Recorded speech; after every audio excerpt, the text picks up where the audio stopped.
This is the artificial intelligence soldier of tomorrow. His body is built from two separate but equally lethal components, a liquid metal skin and an alloy endoskeleton. Each half can fight on its own, yet when they fuse together the machine becomes exponentially more dangerous. If anybody ever manages to build one for real, the plot of this movie could leap straight off the screen, and humanity might discover there's no escaping its own obsolescence. Factories would churn out legions of hunter-killers programmed for one mission only: wipe humans off the planet. People would band together into a resistance and go to war against the Skynet defense grid. Years earlier, Skynet had tried to rewrite history by sending AT-800 Terminator back in time to murder young John Connor, the future leader of the resistance. But the resistance simply found a new commander, a woman named Dani Ramos. Now Skynet is raising the stakes, dispatching its most advanced assassin, the Rev-9, to eliminate Dani before she can inspire the world to fight back. The Rev-9 arrives at the factory, disguised as Dani's own father. The instant he spots her, the machine snaps a pistol into view. Before he can pull the trigger, a single shot cracks through the air and drills into his skull. A woman in a baseball cap steps out from cover, racking a shotgun and unloading round after round into the Terminator. The Rev-9 crashes to the floor. That's Grace, an augmented soldier sent by the Resistance to keep Dani alive. She hustles Dani and her little brother toward the exit, but the Rev-9's self-repair systems are already knitting his wounds. Moments later, he's back on his feet, sprinting after them. Grace's shotgun is chopped in half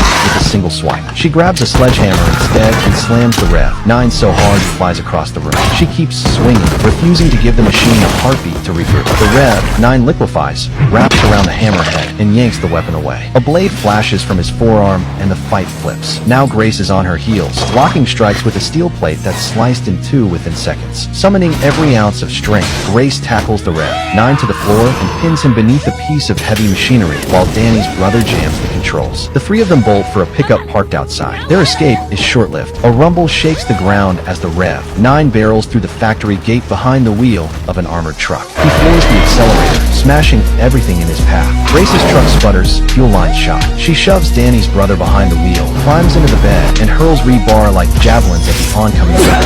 The Rev-9 splits. His liquid form peels away from the skeleton, slides across the hood, and reforms into a second attacker. Grace spears a tire, the truck jackknives. The Rev-9 vaults through the air, blades out.